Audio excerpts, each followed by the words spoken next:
Bienvenue sur Nouvelle Ère, Nouvelle Mère, le podcast qui donne la parole aux femmes qui vivent leur maternité à l'étranger.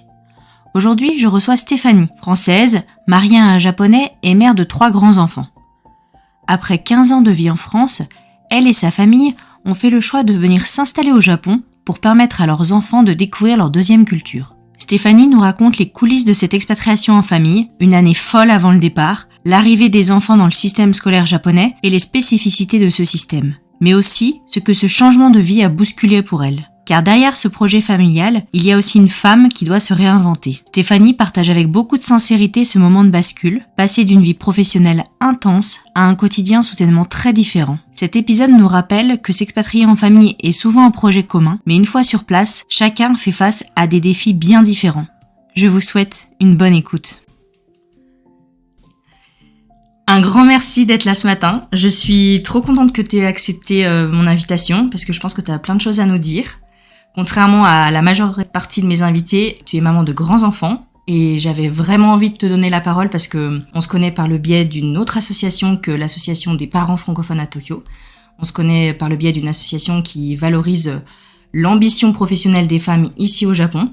On a eu plusieurs conversations autour de la vie professionnelle, de la vie familiale, donc je suis vraiment très contente que tu aies accepté parce que tu vas pouvoir nous parler de ta vie et de femme et de maman au Japon, donc vraiment merci. Pour commencer cet épisode, très classiquement, on va faire ton mamatomo portrait. Je vais te demander de te présenter, ton prénom, ton âge, ton pays ou ta région d'origine, si ça a une importance pour toi. Nous parler de ta famille, de ton mari, tes enfants, et nous dire où tu habites dans Tokyo. Oui, alors merci Julie. Donc je m'appelle Stéphanie, j'ai 49 ans dans quelques jours, et je suis française et je viens de région parisienne. Je suis mariée, j'ai 3 enfants, une grande fille qui dans quelques jours aura 17 ans, un garçon qui a 14 ans et demi et une dernière fille qui vient d'avoir 12 ans.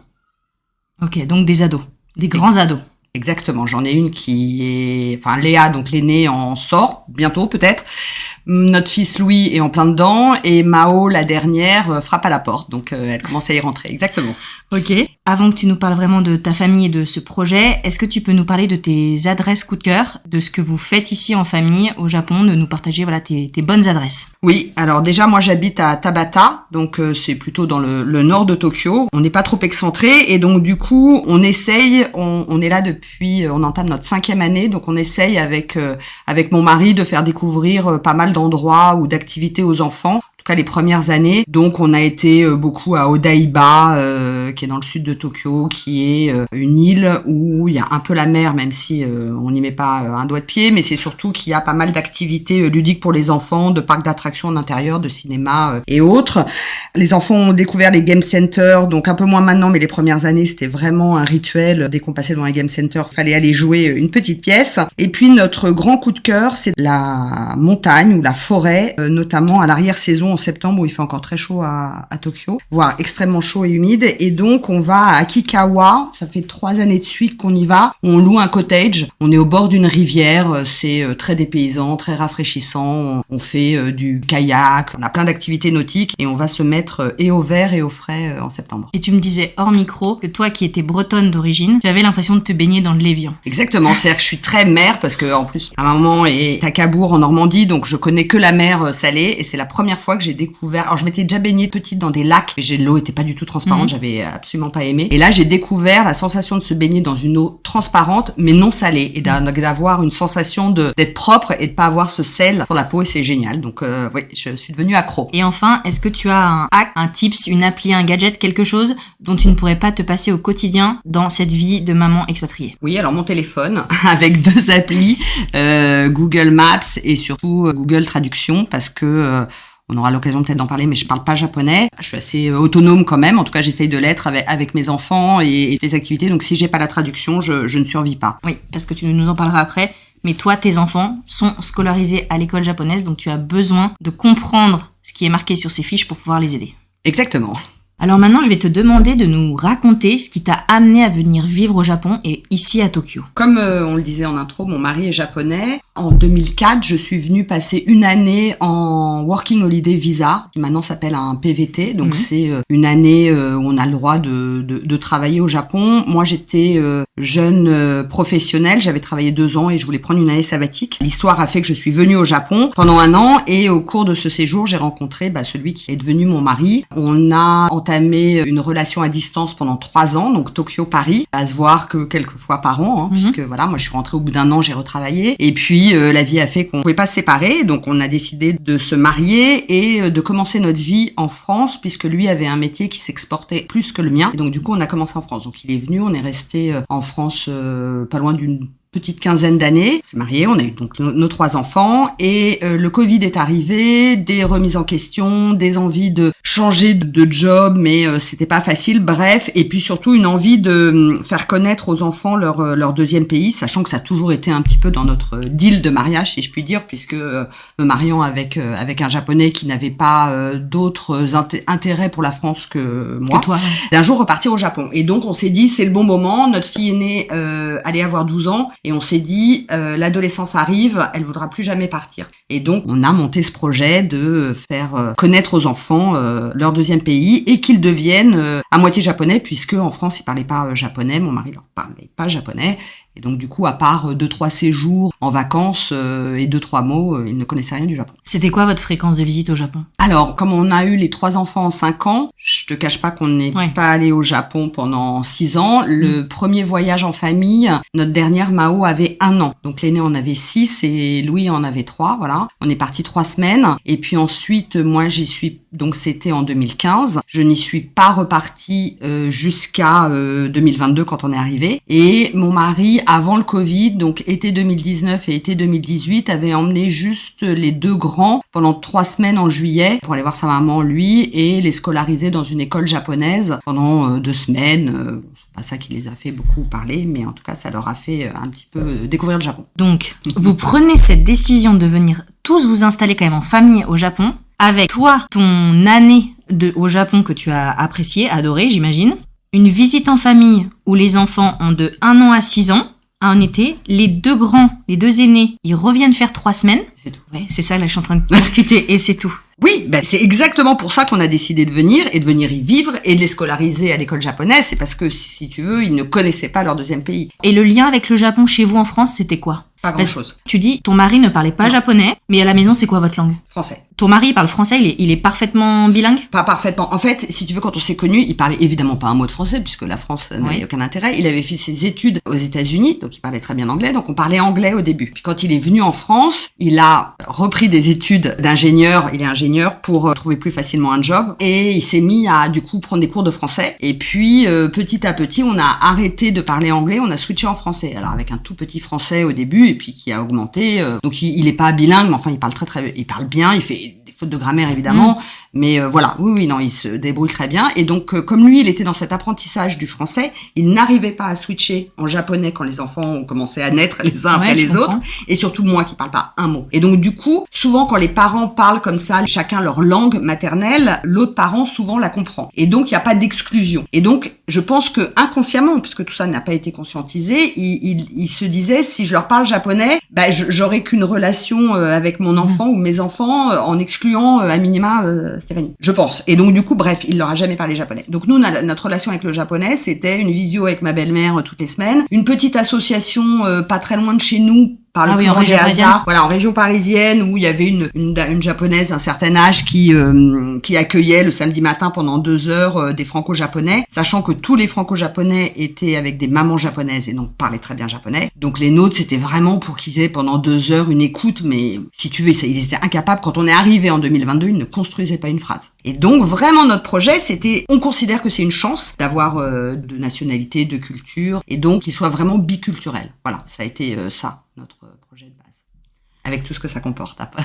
Comment vous vous êtes tous préparés? Parce que là, vous, c'est un choix, vous êtes les adultes, vous avez envie de leur offrir ça, mais eux, ils sont grands. C'était quoi le deal? Comment eux, ils ont vécu ça? Comment vous les avez préparés? Alors, nous, on a évidemment préparé notre projet tous les deux en amont, avec des timings, avec les conditions dans lesquelles on voulait partir. Et puis, une fois que le projet était sûr, c'est-à-dire qu'en gros, mon mari avait trouvé un job Parce que s'il faut refaire un tout petit peu d'historique, donc moi je travaillais, mon mari avait monté sa société et donc du coup on n'est pas parti dans le cadre d'une expatriation. Donc il a fallu qu'il cherche un job, il s'est remis sur le marché du travail japonais alors que ça faisait pas loin de 15 ans qu'il avait quitté le pays. À partir du moment où il a trouvé un job, là, on en a parlé, exactement, on en a parlé aux enfants, puis après à la famille. On s'est dit, il faut qu'il soit partie prenante au projet. C'est-à-dire que si on a vu des grosses réticences, sachant qu'à cette époque-là, ils avaient donc 11 ans, 9 ans et 7 ans, grosso modo. Donc l'idée, c'était voilà que ce soit un projet familial avec une adhésion globale, ce qui a été le cas. En tout cas, ils ont adhéré tout de suite au projet. Dans leur petite tête, je pense que juste le fait d'aller vivre dans leur deuxième pays, c'était suffisant. Ils n'avaient évidemment pas imaginé tout ce que ça allait entraîner. Ouais. Pour les préparer, vous avez dire des choses un peu peut-être bêtes, mais est-ce que, je sais pas, vous avez regardé tous les Ghibli, ou est-ce qu'ils les connaissaient déjà? Est-ce que vous avez acheté des livres en japonais, plein de guides touristiques, tu vois? Est-ce que vous avez essayé de mettre... On n'a rien préparé de concret pour plusieurs raisons. La première, c'est que moi, j'avais une vie à 3000 à l'heure. Déjà qu'elle était à 2000 à l'heure, mais alors là, avec un départ, elle était à 3000 à l'heure. Tu veux, si on peut faire la rétrospective, janvier 2021, mon mari cherche un job, février 2021, il trouve un job, et on lui dit, on vous attend début avril. Donc mon mari a décidé de partir le 6 mars 2021, me laissant seule avec les 3 enfants, une maison à vendre, un job à arrêter, sachant que moi je suis avocat, et donc j'avais mon cabinet avec des associés, et que je devais organiser une passation d'activité. Je devais trouver un avocat idéalement pour reprendre ma clientèle, et puis on n'est pas sur des préavis de 3 mois. Donc moi, je ne pouvais pas quitter mon activité avant le 31 décembre de l'année. Et en plus, on s'était dit, quitte à se rajouter dans la difficulté, on veut garder un pied-à-terre en France, et donc du coup, on voulait acheter une maison en Normandie. Donc j'avais à vendre une maison en région parisienne, à trouver une maison en Normandie. Je courais après le temps, donc on les a pas spécialement préparés. Dans la préparation de votre arrivée au Japon, qu'est-ce qui était important pour vous? C'était quoi vos critères? Est-ce que, comme vous connaissiez un peu le Japon, un peu Tokyo, est-ce que vous étiez dit, d'accord, il faut pas qu'on se plante sur l'endroit où on habite? Il y a 3 enfants, qu'est-ce qu'on fait? Est-ce qu'on fait une scolarité internationale, française, japonaise, les coûts que ça implique, puisque, tu viens de le dire, ton mari a un travail qui est exportable, toi tu es avocate en France, et c'est pas si facile d'exporter cette profession. Financièrement, il y a aussi des répercussions. Donc, tu vois, c'est quoi vos points d'attention pour cette expatriation? D'abord, pour répondre au sujet de l'école, nous, le deal du départ, c'était de leur faire découvrir leur pays. Et donc, pour nous, ça impliquait nécessairement la scolarité japonaise. Maintenant, on savait pas comment ça allait se passer, puisque personne parlait japonais, personne savait écrire le japonais ni le lire. Et donc, il y avait quand même des entrées au collège. Moi, j'avais imposé 2 critères à mon mari. Le premier, c'est la Yamanote Line, qui est cette ligne de métro circulaire, très centrale. Donc, elle fait tout le tour de... Et donc, pour moi, j'avais toujours aimé cette ligne et je m'étais dit c'est ça ou rien, et ou pas très loin. Et le deuxième critère, c'était de pas être très loin du lycée français, si jamais, sur les 3 enfants. J'ai compris, le backup. Voilà. Un des enfants était vraiment extrêmement malheureux. L'idée, c'est pas de rendre nos enfants malheureux, et qu'il fallait qu'on fasse une transition vers le lycée. Et donc, du coup, raison pour laquelle on est plutôt vers le nord, pas très loin, à quelques... Il a fallu trouver une maison à distance. Sachant qu'on est 5, donc il faut quand même un peu d'espace, et qu'en plus on a un chat. Et que, comme tu le sais, au Japon, toutes les locations ne sont pas pet-friendly, voire surtout pas les chats, puisque ça gratte, et que les maisons sont en bois. Il y a du bois en apparence sur les murs, et donc du coup, voilà. Donc on a trouvé dans notre secteur une maison. Donc on n'a pas eu le choix. Donc on a topé la maison à distance, sans la visiter, sans rien. La maison, elle a été choisie avant même que ton mari arrive ici pour le boulot? Exactement. Mon mari est arrivé le 6 mars dans une maison vide. Donc il a passé... Qui a fait les visites de la maison? Personne. C'est nous par internet. On a vu des photos, on a signé le contrat de loc. On a privilégié le secteur, tu vois, comme le disait l'une de tes invitées. Après, mon mari connaît quand même très très bien Tokyo, il est tokyoïte, donc on est dans un quartier ultra résidentiel, ultra calme, donc le secteur allait très bien. On est sur la Yamanote, donc on s'est dit, bon, a priori, et puis au pire, s'il faut déménager, on déménagera. Ok. Conteneur, pas conteneur? Pas conteneur, parce qu'on avait encore une maison en France, puisque je l'avais pas vendue, et que comme on voulait acheter une maison, une résidence secondaire, on s'était dit, tous nos meubles restent en France. Donc lui, il arrive, on a dit, le 6 mars. Début mars. Voilà. Toi, tu ne peux pas quitter ton activité professionnelle avant décembre. Exact. Donc, ce qu'on s'est dit, on a hésité longuement, mais on s'est dit, on va faire que les enfants finissent leur scolarité en France, donc jusqu'au mois de juin. Après de longues conversations, on a décidé que les 2 grands allaient partir dès septembre pour être scolarisés à mi-année au Japon, puisque les années scolaires au Japon sont de début avril à fin mars. Donc on s'est dit, on va pas les scolariser début janvier pour 3 mois d'école. Donc ils sont partis l'été et ils sont restés 4 mois avec mon mari sans moi. Et moi je suis restée en France avec Mao la dernière, que j'ai scolarisée en Normandie, puisque j'avais vendu ma maison, enfin notre maison en région parisienne. On avait trouvé une maison en Normandie et que donc j'ai fini les derniers mois jusqu'au 31 décembre en Normandie. Nous étions encore en période Covid au Japon, donc c'était l'été 2021. Mon mari était depuis mars, il est venu en France au mois d'août pendant une semaine et nous devions partir tous les 5 pour que moi je puisse préparer la rentrée des grands. Je faisais un tout petit peu rater la rentrée, j'avais prévu ça avec l'école de Mao en France. La veille du départ, quand j'ai voulu faire l'enregistrement sur internet, mon enregistrement était refusé avec mon passeport français. Et donc, on a découvert, parce qu'on s'était pas tellement renseigné, on n'a même pas imaginé qu'en fait, je ne pouvais pas rentrer au Japon puisque je n'avais pas de visa. Donc là, on est le 15 août, les valises sont faites. On a passé une nuit blanche avec mon mari à se dire qu'est-ce qu'on fait. Est-ce qu'on annule? On part pas? Est-ce que tu pars quand même seule avec les enfants et moi, j'attends d'avoir ce visa, ça peut prendre 3 jours comme 3 mois, on n'en sait rien. Est-ce que en définitive, les grands restent avec moi, on les scolarise en France pour un trimestre? On a tout remis en question et puis en définitive, on a dit on change pas les plans. Ça a été un des pires jours de ma vie puisqu'avec Mao, on est allé accompagner tout ce petit monde à l'aéroport le lendemain et on les a laissés partir sans nous. Et puis j'ai fait ma demande de visa que j'ai eu que la rentrée était déjà évidemment passée. Donc du coup avec Mao, aux vacances de la Toussaint, on est allé pendant 3 semaines. J'ai fait un peu rater les voir et donc ça c'était pas mal aussi parce que ça a fait un break dans ces 4-5 mois sans nous plutôt que les 3 semaines du début. Mais bon, j'ai raté leur rentrée.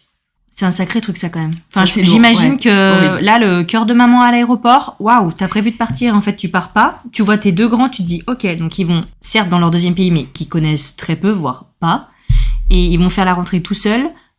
Et pour eux, cette première rentrée, est-ce qu'ils en ont un souvenir spécial? Alors, pour le coup, on a été hyper bien accueillis dans notre école. Donc ça, dans les préparatifs, on a énormément préparé l'entrée à l'école. Alors, il y a des décalages. Donc, en fait, il y a une année de plus de primaire au Japon et une année de moins de collège. Donc, ma fille, en fait, aurait dû rentrer à mi-année de collège. Mais on a décidé de tous les faire rentrer une année en dessous. En dessous par rapport aux critères japonais. Parce que on ne voulait pas la faire rentrer en milieu d'année au collège, quand même assez important. Assez important. Et donc, on s'est dit comme ça, elle va avoir 6 mois de primaire, elle aura ses copines et elle rentrera et on regrette vraiment, vraiment, vraiment pas. On s'est dit une année à l'échelle d'une vie, c'est rien. Et je pense que ça a été quand même très bénéfique pour tout le monde. Je rappelle qu'ils lisaient pas et qu'ils ne comprenaient pas, ils lisaient pas, ils écrivaient pas.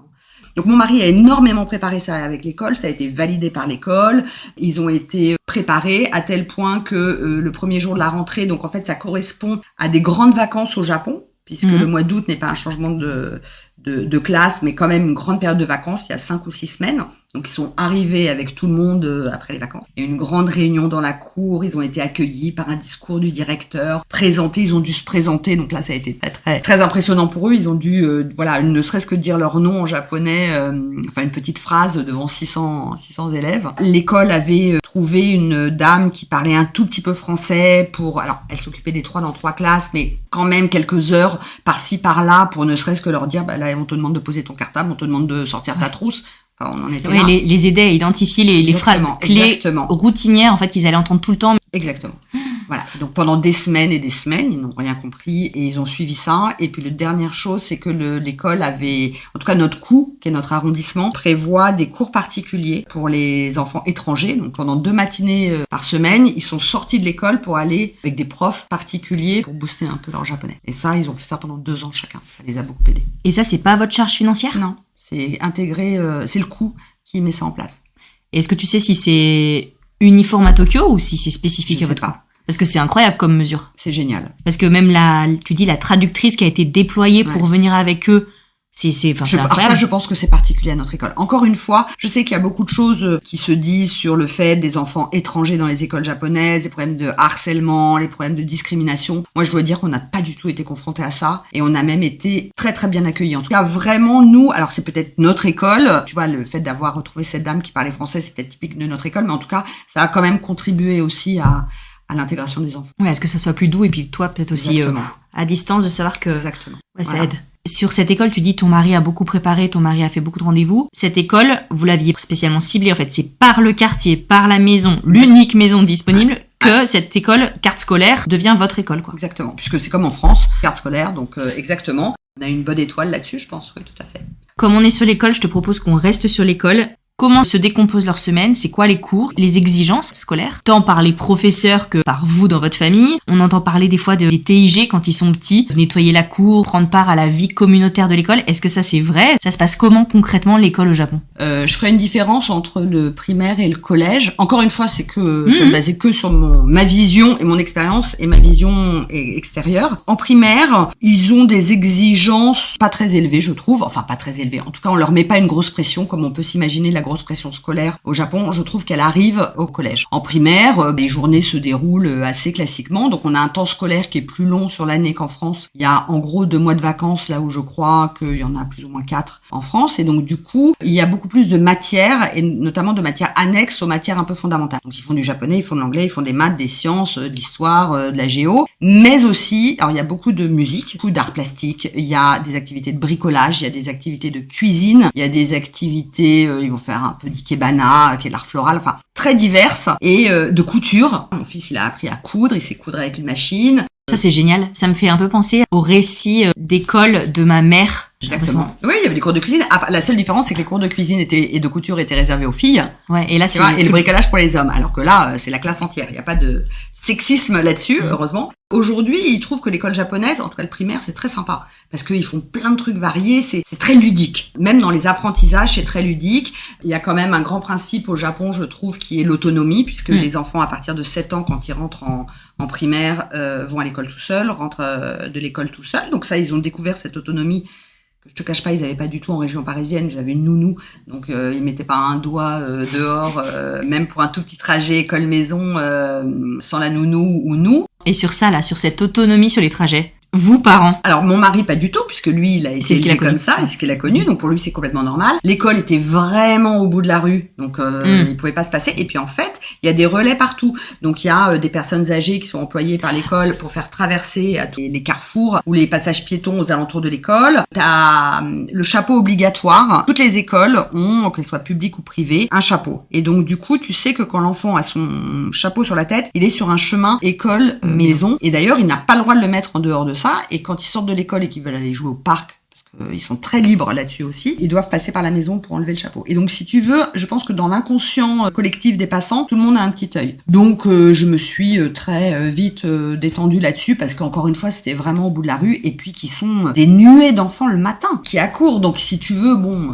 il peut pas se passer grand-chose. Donc, les journées se déroulent de façon assez classique, pas très éloignée d'une scolarité en France. Nous, on a eu de la chance, on a une école où il n'y a pas de bento à faire, c'est-à-dire que j'ai pas besoin de préparer la lunchbox de mes enfants. Donc ça aurait pu être un critère, mais voilà, ça m'a bien arrangé parce que je me voyais pas faire les box tous les matins. Qui déjeune à la cantine et puis l'école finit au plus tard à 15h30. Par contre, ce qui est certain, c'est qu'il y a, alors j'appellerais pas, oui, on peut appeler ça les travaux d'intérêt général, mais en tout cas, la notion de groupe est très importante et on leur apprend à s'occuper du bien commun. Donc tous les matins, ils disent bonjour au professeur de manière un peu cérémoniale. Tous les fins de journée, ils remercient le professeur de façon un peu cérémoniale. Ils nettoient leur classe, ils servent le déjeuner. Il y a une cantine, c'est-à-dire qu'il y a des cuisines. Donc il y a du personnel qui fait le repas et ensuite amène des grands chariots et ils sont par semaine, ils sont 3-4 à être de service. Donc ils mettent une blouse blanche, une sorte de charlotte et tous les camarades viennent avec leur plateau et eux ils servent sur le plateau. Et toutes les semaines ça change. Donc plusieurs fois dans l'année, ils sont le vendredi soir, ils te ramènent leur blouse que tu dois laver et qui rentrent le lundi matin. Ils font des activités de ramassage de poubelles dans le quartier 1 à 2 fois par an. Ils nettoient leur classe avant chaque vacances scolaires.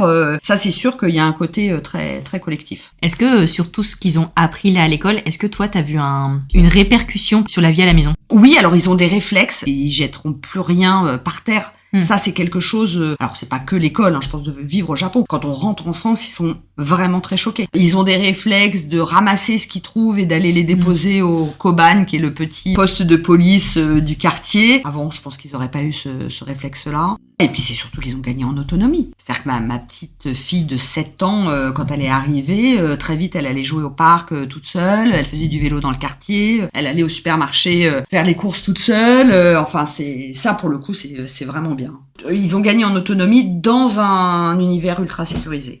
L'idéal. Exactement. Tout à l'heure, tu nous as dit que l'école japonaise, ça se terminait globalement à 15h. Et en introduction, tu nous as parlé de Google Translate. Est-ce que là, tu peux nous reparler des devoirs? C'est quoi la charge de devoirs? Est-ce que ça existe? Est-ce que ça existe pas? Donc au primaire, ils ont des devoirs, un petit peu, mais de façon pas du tout exagérée. Mais tous les jours, ils ont des kanji, donc c'est les idéogrammes, quelques kanji à apprendre pour le lendemain. Ils peuvent avoir des exercices de mathématiques. Ça s'arrête là. Ils ont des petits tests d'évaluation de manière assez régulière, mais c'est pas forcément annoncé et préparé. C'est pas comme en France où tu dis je vais avoir un contrôle de mathématiques, donc tu dois réviser le contrôle. Donc ça c'est un gros sujet chez nous les devoirs, puisqu'effectivement donc je ne parle pas japonais. Les premiers temps ils ont évidemment pas fait les devoirs. De toute façon même eux ils comprenaient pas les consignes. Et donc du coup pendant vraiment très longtemps on a été évidemment pas exigeants là-dessus, et donc l'idée c'était quand même qu'ils apprennent la langue, qu'ils comprennent, qu'ils arrivent un peu à déchiffrer, à commencer à lire. Ça a été très très souple là-dessus. Et puis après moi j'ai pu un peu aider Mao, donc c'est la dernière, au début avec justement mon Google Translate, notamment pour les exercices de mathématiques, parce que quand il faut apprendre des tables de multiplication, il suffit que j'apprenne le terme en japonais de multiplier par, qui se dit kakeru, bon voilà, et une fois que j'avais compris ça, je pouvais lui faire réviser ça. Ces petits problèmes, alors le Google Trad est pas tout le temps très bien fait, mais bon, savoir s'il faut additionner des pommes, des poires ou des Scooby-Doo, donc ça j'ai pu l'aider. Et puis sinon c'est mon mari qui a beaucoup donné le soir après le boulot, le week-end, ça c'est sûr, pour les grands c'était plutôt lui. Et dans votre organisation familiale, ton mari il est à la maison à quelle heure? Alors il est 2 jours en télétravail, donc à 19h il débranche. L'intérêt, c'est qu'il n'a pas de transport. Puis sinon, il rentre, ça dépend des jours, mais il essaie d'être là pour 20h. L'après-midi, les enfants sont libres, ils sont au parc, ils sont avec leurs copains, et après, on se met au devoir. Alors, pas tout à fait. Ça, c'est plus le cas. On est passé par beaucoup d'adaptations. C'est-à-dire que les premiers mois, on les a laissés assez cool. Et puis après, on a eu des cours particuliers d'aide aux devoirs. On a eu le juku. Le juku, c'est les écoles après l'école. Donc ça, c'est un système typiquement japonais. Est-ce qu'en France, on parle, tu sais, des fois, on parle un peu de l'aide aux devoirs. Ça pourrait être ça? Non, c'est pas ça. C'est vraiment l'école après l'école. D'accord. C'est-à-dire que, sans rentrer dans un débat politique ou plus idéologique, mais il y a un constat assez national que l'école n'est peut-être pas assez suffisante. Et donc, au lieu de changer le système scolaire, c'est développé, mais depuis des décennies, ce qu'on appelle des juku, qui sont des écoles après l'école, qui coûtent très cher aux parents. Les parents se saignent pour payer les juku, mais tous les enfants quasiment vont au juku.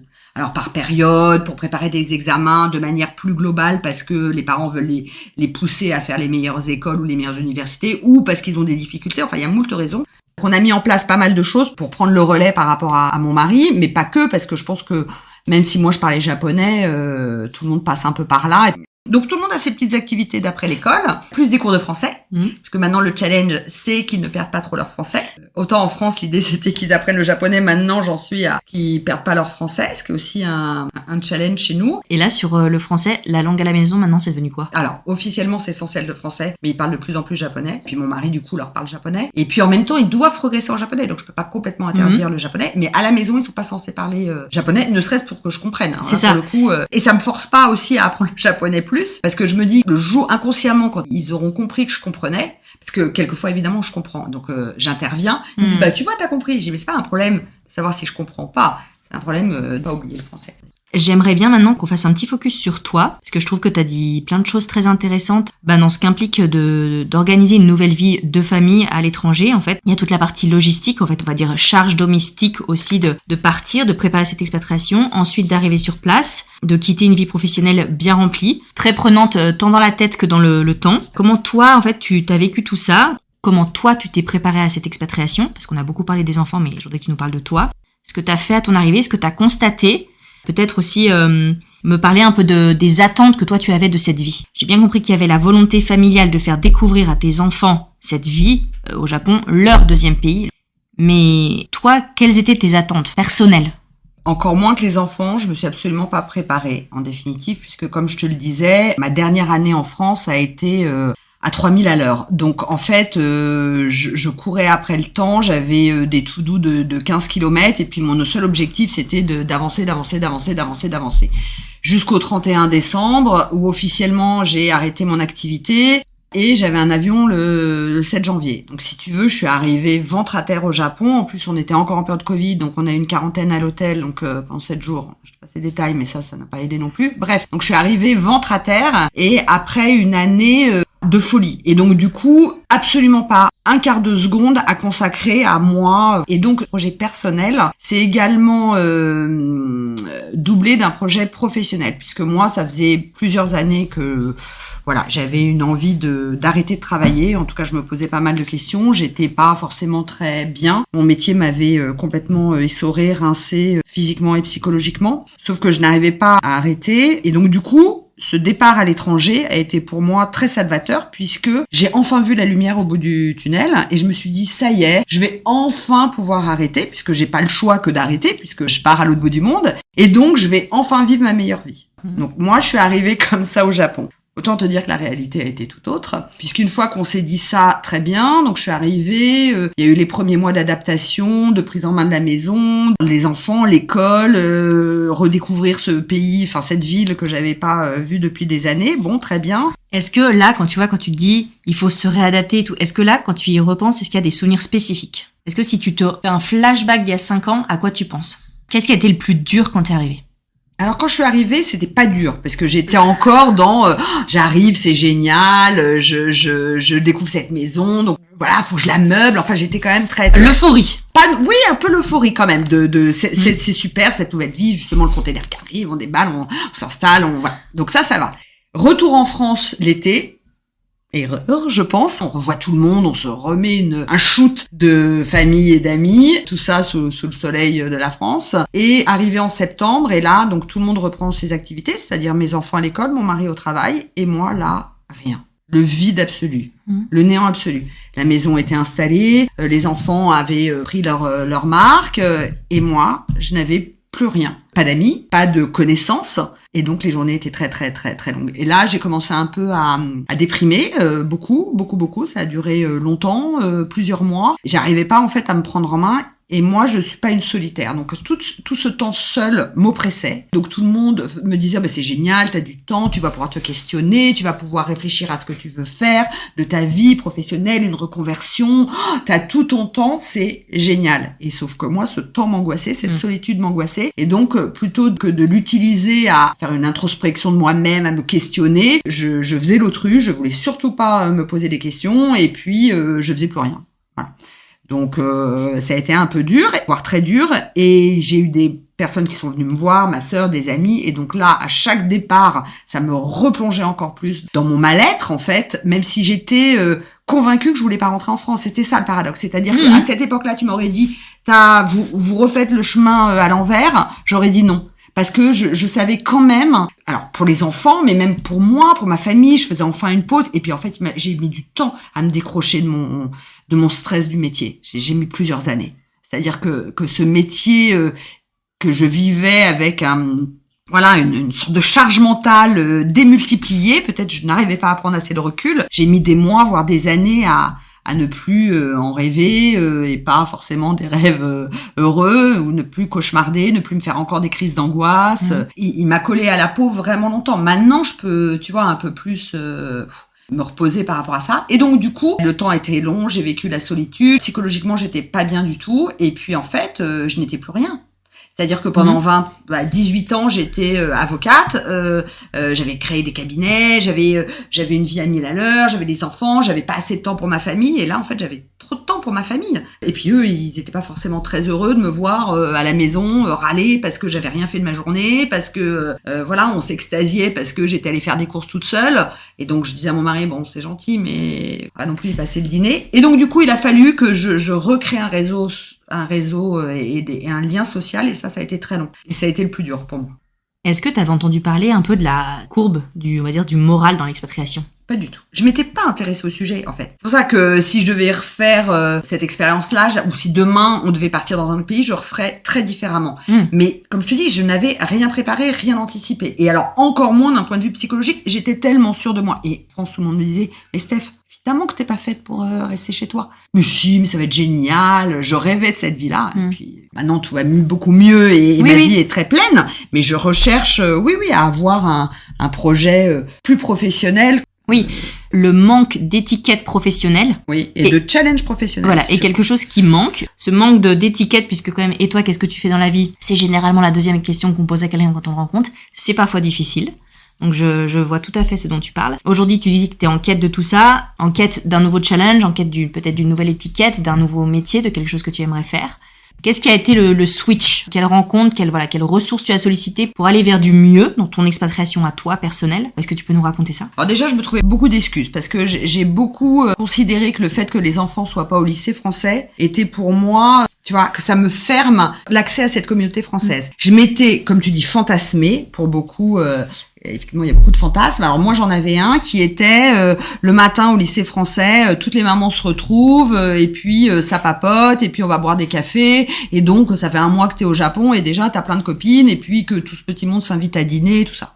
Or, la réalité, maintenant je le sais parce que j'ai plein de copines qui ont leurs enfants au lycée français et tout autre. Déjà parce que le lycée est très loin, Tokyo est très grand et part des enfants vont en bus. Donc en fait, il n'y a pas ce côté, les mamans qui se retrouvent. Effectivement, c'est un moyen, mais pas tant que ça en définitive. Pendant longtemps, voilà, j'ai considéré que j'étais défavorisée par rapport aux autres françaises, donc dans cette spirale infernale. Et en fait, mon mari m'a dit, écoute, maintenant ça suffit. Ce qu'il faut, c'est que tu sortes, il faut que tu fasses des activités et il faut que tu aies un but tous les jours. Il dit, voilà, nous, tous les matins, on se lève, on sait pourquoi on se lève, parce qu'on doit aller travailler, on doit aller à l'école. Toi, t'as aucun but dans ta journée, donc tu dois te créer des buts. Et donc, il m'a forcé à m'inscrire à des associations et à m'inscrire surtout aux activités, peu importe que l'activité me plaise ou pas. Parce qu'avant, j'étais plutôt dans l'idée de dire, oh bah, ce thème m'intéresse pas, j'y vais pas. Il m'a dit, c'est pas grave, tu y vas, tu t'inscris à tout. Et puis, au bout d'un moment, tu vas revoir les mêmes personnes. Et donc, c'est effectivement ce qui m'a permis le déclic. Ça a été ça. Ça a été une association par laquelle on s'est connus qui s'appelle FAGE. Je suis allée à beaucoup de leurs ateliers. Tous m'intéressaient pas forcément, mais j'ai commencé à rencontrer du monde. Mon réseau s'est du coup un petit peu ouvert. J'ai pris quand même des cours de japonais aussi et là j'ai fait une rencontre avec une jeune femme qui est devenue du coup ma grande amie et que je vois toujours plusieurs fois par semaine. Et puis j'ai commencé à m'ouvrir, j'ai commencé à tout accepter, c'est-à-dire j'étais dans le yes challenge, donc je disais oui aux propositions de café, je disais oui aux propositions de sortie et puis la spirale s'est inversée. Je vais très très bien socialement, j'ai même des amis, j'ai beaucoup de connaissances, je commence à avoir vraiment un grand réseau et puis c'est surtout que j'ai appris de ça, donc je sais que étant installée au Japon pour de nombreuses années, je vais subir ce que subissent beaucoup, c'est les départs. Et donc, tous les 3-5 ans, voilà, faut dire au revoir. Donc là, je sais que j'ai des au revoir qui m'attendent, un peu douloureux cet été. Et donc, du coup, je suis déjà, si tu veux, en phase d'anticipation pour septembre. Parce que, forte de mon expérience passée, je sais que je vais rentrer en France cet été, je vais passer un très bon été. Et puis, septembre, mon quotidien va plus être le même, puisqu'avec ces amis, j'avais en plus un projet un peu professionnel qui m'occupait beaucoup. Donc je vais me retrouver un petit peu en deuil entre guillemets de ces amis et puis aussi de ce projet et de cette occupation. Il y a une chose que j'aurais apprise de ces années au Japon, c'est ça, c'est pas de se laisser aller et c'est d'anticiper ces départs parce que j'ai compris que ça allait être mon quotidien tous les ans. Oui, c'est une vraie réalité. Oui. Enfin, en tout cas, ceux qui vivent là depuis, c'est vrai, très longtemps, le disent. C'est très dur, tous les ans. Tous les ans, t'as les farewell tous les ans, tu dis au revoir. Et ça, c'est très difficile. Merci beaucoup, Stéphanie, pour toutes ces confidences. Je te souhaite plein de bonnes choses sur la partie professionnelle. D'ailleurs, t'aurais voulu parler du projet? Oui, avec deux amis, on s'est lancé dans un projet de podcast. Ça s'appelle Écouter le Japon. Donc, on est partis toutes les trois d'un constat qui était qu'on a des liens avec le Japon différents chacune et on se posait plein de questions sur la société, sur comprendre le fonctionnement des Japonais. Et donc, cette curiosité nous a poussé à chercher des francophones, c'est un podcast francophone, qui ont une expertise ou une expérience ou un point de vue sur un de ces sujets qui nous permettent d'essayer d'un peu mieux comprendre le Japon. Merci beaucoup. Je te propose maintenant de nous emmener dans les traditions et les fêtes locales. Est-ce que avant de votre arrivée au Japon, vous célébriez ces fêtes-là? Par exemple, est-ce que vous marquez le coup pour Setsobun en février, comme tu as une fille? Est-ce que vous aviez les poupées de Hinamatsuri? Est-ce que c'était quelque chose déjà que vous célébriez en France ou pas du tout? Et maintenant que vous êtes au Japon, quelle fête japonaise vous adorez célébrer en famille? Est-ce qu'il y a des temps forts dans l'année que vous adorez, que ce soit tous les 5, chacun indépendamment, quel moment, quel temps fort de l'année vous aimez? Alors, on n'est pas les meilleurs là-dessus. Quand on était en France, alors on a effectivement les poupées là de Hanamatsuri, puis on a la même chose pour les garçons parce que ma belle-mère, donc la maman de mon mari, nous a offert ça. L'uniforme de samouraï? Exactement, pour les garçons, et puis les poupées, voilà, donc c'est très gros, très grand. Donc on avait ça en France, donc on le mettait quand on y pensait. C'est très traditionnel. Alors moi, c'est pas du tout, esthétiquement parlant, c'est pas du tout mon truc, donc mais voilà. Et puis on faisait un peu Setsubun, donc c'est le 2 février. 2 ou 3. Voilà, c'est de faire partir les démons en lançant des mamets, des haricots secs, exactement, dans la maison pour faire partir le démon. Donc ça, on le faisait quand ma belle-mère nous avait envoyé, voilà. Et depuis qu'on est au Japon, alors on refait Setsubun, ça on le fait toujours, mais je crois que c'est à peu près tout ce qu'on fait. Alors après, oui, on peut aller voir les cerisiers en fleurs quand c'est la période, on peut aller se balader et voir le koyo qui sont les couleurs d'automne, mais on n'en fait pas quelque chose de très institutionnalisé, voilà. Super, merci. On se dirige vers la fin de cet épisode avec des questions traditionnelles de fin d'épisode. Quelles sont les situations où tu apprécies particulièrement de vivre ici, principalement, on va dire, en lien avec ta famille, hein, et à contrario, les situations où vraiment la vie en France te manque? Alors, je vais peut-être pas être très originale, mais pour moi, la chose la plus agréable au Japon, c'est la sécurité. Surtout avec des ados. Maintenant, ma fille est née à 17 ans. Je m'imagine là, étant à Paris ou en région parisienne, avec les sorties qui commencent, les choses comme ça. Moi, étant plutôt de nature inquiète, voire très inquiète, voire très peureuse, je sais que ce serait conflictuel avec elle et une grosse source d'angoisse pour moi. Aujourd'hui, c'est pas le cas. Donc, les enfants évoluent dans un environnement quand même ultra sécurisé, même si le risque zéro n'existe pas et qu'on les prévient quand même là-dessus. Mais moi, de pouvoir me dire, ils ont oublié leurs clés, je pars, je laisse la maison ouverte, il y a la moitié, je sais pas, des bottes, des trucs qui traînent devant la maison, les vélos sont jamais accrochés, et on n'a pas de portail, c'est quand même quelque chose de très agréable. Ça, pour moi, c'est l'avantage numéro 1 du Japon. Après, le deuxième, c'est l'ultra praticité de tout. Et à l'inverse, ce qui est très dur pour moi, c'est, comme je parle pas japonais, tout ce qui est démarches administratives, démarches médicales, et le fait du coup d'être très infantilisé, parce que maintenant j'y vais souvent avec mes enfants, eux font la traduction, et donc ça m'est arrivé plusieurs fois de me retrouver dans une administration ou à la mairie, et la personne me regarde même pas, donne le dossier à ma fille de 8 ans, lui explique qu'il faut qu'elle explique à sa maman que moi qui étais, qui le suis toujours, mais plutôt quelqu'un d'indépendante et plutôt quelqu'un de très autonome, et qui pendant des années a pris tout ce rôle-là en France. Aujourd'hui, je ne maîtrise plus tout ça. Et là, sur le japonais, est-ce que, tu vois, ces situations-là, est-ce que ça déclenche quand même chez toi l'envie, tu vois, un peu une motivation pour la langue ou pas du tout? Pas du tout. Pas du tout parce que ça va faire 22 ans que je suis avec mon mari, donc si tu veux, le japonais, plein de fois j'ai essayé, c'est pas mon truc. Les langues d'une manière générale sont pas mon truc, et en fait je m'aperçois que je vis quand même bien comme ça. Je devrais, mais alors là pour le coup c'est une contrainte et pas du tout un plaisir ni une curiosité intellectuelle, je reconnais. Et puis on te dit tellement, et c'est vrai, hein, que pour avoir un niveau, ne serait-ce qu'un niveau correct, c'est des années et il faut évoluer dans un milieu japonais. Alors, paradoxalement, tu me dis, on pourrait parler japonais à la maison, j'ai ce qu'il faut, mais comme je veux maintenir le français, parce que sinon mes enfants parlent plus du tout français, et puis je suis pas prête à travailler dans une société japonaise. Mais en fait, les gens qui arrivent à vraiment avoir un niveau, c'est qu'ils bossent en japonais. C'est-à-dire qu'il faut, comme mes enfants, hein. Les enfants, ils ont réussi à devenir bilingues en très peu de temps, mais parce que, au-delà du fait qu'ils sont jeunes et donc ils ont un cerveau malléable, ils sont en plus toute la journée dans un milieu japonais. Toute la journée, que ce soit avec les amis, avec les profs. Qu'as-tu appris sur toi-même grâce à cette maternité à l'étranger, grâce à cette vie à l'étranger? Je pense que ça a été 4 ans qui m'ont valu 10 ans de thérapie. C'est-à-dire que j'ai appris sur moi-même de manière que je ne soupçonnais pas. Ça a été vraiment, j'ai dû faire, entre guillemets, alors je te dis ça maintenant avec le recul, mais gros travail de développement personnel. C'est-à-dire que j'ai appris à vraiment me connaître, même si je connaissais quand même un petit peu, mais en tout cas à mettre des mots sur des traits de personnalité, sur des angoisses, sur des choses positives. Et donc j'ai appris beaucoup la patience, moi qui suis d'une impatience absolue, parce que tout ça prend du temps. J'ai appris à lâcher prise, ce qui est évidemment pas dans ma personnalité, mais là de facto j'ai pas eu le choix. Je parle pas japonais, je peux pas contrôler les devoirs de mes enfants, je peux m'assurer qu'ils les font, mais je peux pas gérer, je peux pas surveiller, je peux pas faire réviser. Donc il y a toute une partie qui m'échappe parce que c'est mon mari qui gère. On a acheté une maison par exemple. Bon, j'ai pas pu m'empêcher de traduire tout le contrat. Alors, j'ai quelques réflexes de mon métier, mais c'était compliqué pour moi de signer en bas de la page sans avoir traduit. Mais il a fallu quand même que je fasse confiance, que je lâche prise. C'est pas les mêmes process juridiques qu'en France. On a pris un emprunt à la banque, c'est pareil. Ça sort de ma zone de confort et de connaissance. Donc j'ai appris beaucoup de lâcher prise, j'ai encore un peu de boulot, un peu de résilience quand même aussi, et de patience. C'est principalement les 3 choses. Mais en tout cas, ça m'a permis de beaucoup apprendre sur moi, ça m'a rapproché évidemment de mes enfants, d'une vie quotidienne avec mes enfants que j'avais peu, que je travaillais énormément, et je pense quand même que ça nous a... Mon couple n'avait pas forcément besoin d'être soudés, même si on a toujours besoin. En tout cas, ça nous a, c'est sûr, soudés avec mon mari. Ce qui est bien, c'est qu'il a vécu pendant 13-15 ans ce que je vis maintenant. Donc en fait, il y a un certain équilibre. C'est-à-dire que moi, j'ai tout le temps entendu « Oh, mais tu te rends compte, il a tout lâché pour toi. Il avait un super job au Japon, il est venu vivre en France. Il a repris des études d'ingénieur en France. Il a trouvé un job, il s'est mis au français. » Alors, personne me faisait culpabiliser, hein, mais tout le monde me disait « c'est génial, quelle preuve d'amour. » Moi, j'entendais « Oh là là là là là là là là. » Donc, là, maintenant, je me dis, on est un peu rééquilibré, même si, encore une fois, on ne tient pas un tableau de score et de choses comme ça. Mais en tout cas, je trouve que c'est bien maintenant. Je comprends ce qu'il a vécu. Oui.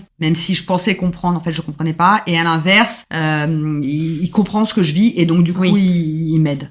Beaucoup. Oui, c'est ce qui fait aussi peut-être qu'il a eu cette empathie et ces bonnes idées aussi quand il t'a dit là, Stéphanie, en fait, il faut que tu aies un but pour te lever le matin parce que même lui, ça devait lui faire écho à beaucoup de...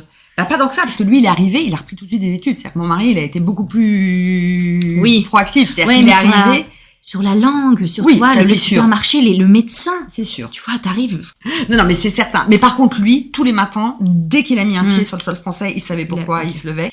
Et enfin, la dernière question. Quel serait ton conseil, le message que tu aimerais laisser à quelqu'un, qui s'apprête à vivre cette expatriation? Alors, évidemment, préparer son arrivée, que ce soit par rapport à soi, par rapport à sa famille, par rapport à la manière dont on va connaître du monde. Enfin, vraiment préparer une arrivée, ce qu'on n'a pas assez fait pour toutes les raisons qu'on a évoquées. Mais pas trop. C'est-à-dire que je suis assez convaincue qu'il faut quand même faire confiance à la vie, faire confiance à ses enfants, faut se faire confiance aussi, et que mine de rien, les choses quand même toujours finissent. Alors ça prend du temps, ça peut être dans la douleur, mais finissent quand même par s'arranger. Et oui, je suis assez convaincue que de temps en temps, ne pas trop intellectualiser les choses ou ne pas trop avoir tout organisé, de toute façon, ça se passe jamais comme on l'a prévu. Donc, faut le préparer, faut pas être kamikaze, mais lâcher un peu de lest et puis faire confiance à la vie. Super. Et on va se quitter là-dessus. Un grand merci pour ta participation, pour tes confidences, tout ce que tu as partagé. Un grand merci pour ton éclairage et ton ouverture sur l'école japonaise que moi je ne connais pas. Merci à ton mari et tes enfants d'avoir accepté que tu témoignes au micro. Donc je vous souhaite à tous les 5 une très belle aventure japonaise et vraiment, sincèrement, plein de belles choses pour toi. Merci Julie, c'est moi qui te remercie parce que grâce à toi, ça m'a permis de faire toute cette réflexion sur ces 4 ans. Là, on entame notre 5e année, que j'avais pas forcément fait, enfin que je faisais comme ça. Et donc du coup, ça m'a vraiment permis de me faire un retour en arrière sur toutes ces années, les moments heureux et un peu plus durs. Donc un grand merci à toi. Merci d'avoir écouté cet épisode de Nouvelle Ère, Nouvelle Mère. On se retrouve dans 2 semaines pour le prochain épisode. D'ici là, je vous invite à vous abonner au podcast. N'hésitez pas à liker, commenter ou partager cet épisode ou les précédents. Vous pouvez retrouver les ressources et les coulisses du podcast sur Instagram, @nouvellemère.lepodcast. Et petite nouveauté, pour vous aider au quotidien, j'ai créé une Google Maps avec toutes mes adresses préférées et les adresses testées et approuvées partagées par les invités. Le lien est disponible directement dans la description de cet épisode. Je vous dis à très vite pour un nouveau témoignage de maternité à l'étranger.